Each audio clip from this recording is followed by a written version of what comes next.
जय हिंद, नमस्कार। Atharva online study centre में हार्दिक स्वागत है। आज हमारा ये वीडियो में नया टॉपिक है जो competent person inspection and certificate of boilers जो एग्ज़ाम सेंट्रल बोर्ड कंडक्ट करती है उसका ये पेपर 1 का वीडियो है। ये पेपर 150 मार्क्स का रहता है। उसमें MCQ जो मल्टीपल चॉइस क्वेश्चन और डिस्क्रिप्टिव क्वेश्चन जो पूछे जाते हैं, और ये जो पेपर 1 है उसका सब्जेक्ट रहता है boiler acts 1923 and Indian boiler regulation 1950 और उसके कंप्लाइंसेस और बॉयलर डिज़ाइन इंजीनियरिंग 3 आवर्स का रहता है। तो ये एग्ज़ाम 150 मार्क्स और 3 घंटे तक आपको टाइम लिमिट दिया जाता है, और ये एग्ज़ाम आपको बुक यूज़ करने को मिलता है। आप बुक जो रेफरेंस बुक रहती है उसमें से आप ऑब्जेक्टिव, डिस्क्रिप्टिव और न्यूमेरिकल सोल्व करना रहता है। तो आइए, आज का ये जो हमारा विषय है जो एक बॉयलर का न्यूमेरिकल पूछा गया है जो बॉयलर डिज़ाइन रिलेटेड है। तो ये आपके सामने जो न्यूमेरिकल पूछा गया है वो 20 मार्क्स का है, और ये पेपर 1 का प्रीवियस ईयर में जो पूछा गया क्वेश्चन है। तो देखते हैं इसमें क्या क्या दिया गया है और क्या हमें फाइंड करना है।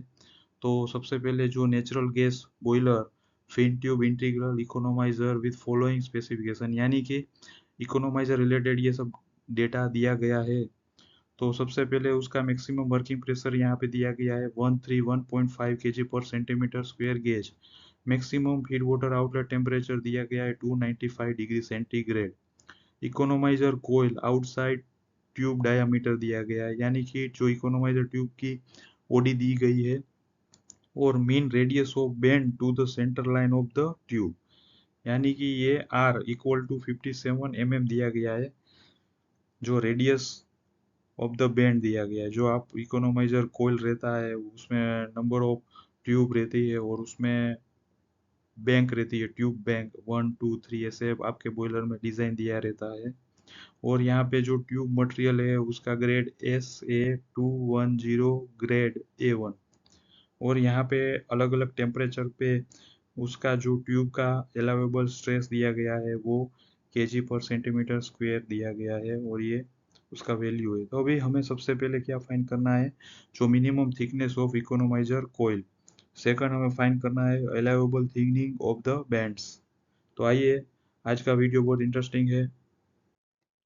तो जो हमने यहाँ पे सबसे पहले सब लिख दिया है, गिवन डेटा क्या क्या है। तो मैक्सिमम वर्किंग प्रेशर दिया गया है वो लिख लिया। Maximum feed water outlet temperature 295 degree centigrade. Economizer coil outside tube diameter OD दिया गया है, और mean radius of the bend to the central line of the tube, यानी कि सेंट्रल लाइन ट्यूब से जो रेडियस ऑफ द बेंड आता है वो दिया गया है R इक्वल टू 57 mm, और F equal to maximum allowable stress वो kg पर सेंटीमीटर स्क्वायर। अभी फाइंड करना है मिनिमम थिकनेस इकोनोमाइजर कोयल की और allowable thinning of the bands.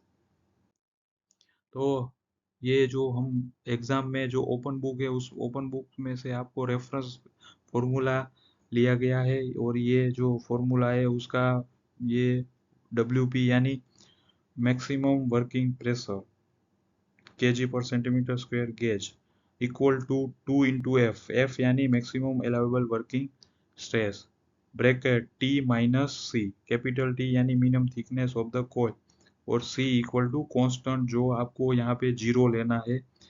और ये कब जीरो लेना है, जब वर्किंग प्रेशर आपका 70 kg से ज़्यादा हो। तो यहाँ पे वर्किंग प्रेशर हमारा 131.5 kg है, इसलिए हमें यहाँ पे C का वैल्यू जीरो लेना है। Divide by D diameter of the coil outer diameter minus T यानी थिकनेस प्लस C कांस्टेंट। अब जो रेफरेंस डेटा यहाँ पे दिया गया है वो रेफरेंस फॉर्मूला में यूज करना है। तो यहाँ पे C की वैल्यू जीरो लिया है क्योंकि यहाँ पे वर्किंग प्रेशर मोर देन 70 है। आउटर डायमीटर इकोनोमाइजर को 51 लिया गया है, और वर्किंग प्रेशर यहाँ पे दिया गया है। तो हमें फाइनली जो स्ट्रेस है वो यहाँ पे हमने 1202.85 जो गिवन डेटा में से चूज किया है। तो अब ये फॉर्मूला को सोल्व करेंगे तो हमें जो फाइनल आंसर थिकनेस मिल रहा है टिप का वो T इक्वल टू 2.95 mm। तो ये हमारा फर्स्ट आंसर है। बहुत ही आसान है। आपको फॉर्मूला में से ढूंढना है, बुक में से फॉर्मूला, और फॉर्मूला में आपको वैल्यू यूज करना है जो गिवन डेटा है, और ये आराम से आप सोल्व करना है। खास याद रखिए यहाँ पे यूनिट कन्वर्जन में भूल नहीं होना चाहिए। नेक्स्ट जो है वो हमें फाइंड करना है allowable thinning of the band. ये भी गिवन बुक डेटा में से लिया गया है फॉर्मूला, ये हमने रेफरेंस बुक से लिया है। Equal to 100 divide by 4 into R divide by D plus 2। अब जहाँ पे आर वैल्यू है क्या है, mean radius of the bend to the centre line of the tube in mm। D is the outer side diameter of the tube in mm। तो ये formula है जो रेफरेंस बुक से लिया है, और आपको allowable thinning of the bends मिलेगा। अब यहाँ पे आर का वैल्यू हमने लिया है जो न्यूमेरिकल में क्वेश्चन में दिया गया है 57 mm। डी का वैल्यू 51 दिया गया है, तो हम ये फॉर्मूला को यूज करेंगे गिवन डेटा वैल्यू यूज करके, तो हमें फाइनल आंसर मिलेगा 15.45 mm, जो ये हमारा आंसर है। तो हमने ये न्यूमेरिकल में दो चीज प्राप्त की है, और वो हमें सीखने को मिला है minimum thickness of the economizer coil tube और allowable thinning of the bend, और इसका 20 मार्क्स हमने कवर किया है। ये एग्जाम में इस तरह के न्यूमेरिकल पूछा जाते हैं और बार बार रिपीट हो भी सकते हैं, तो ये आप फॉर्मूला याद रखिए, बहुत ही आसान है, और खास यूनिट कन्वर्जन में भूल नहीं होना चाहिए।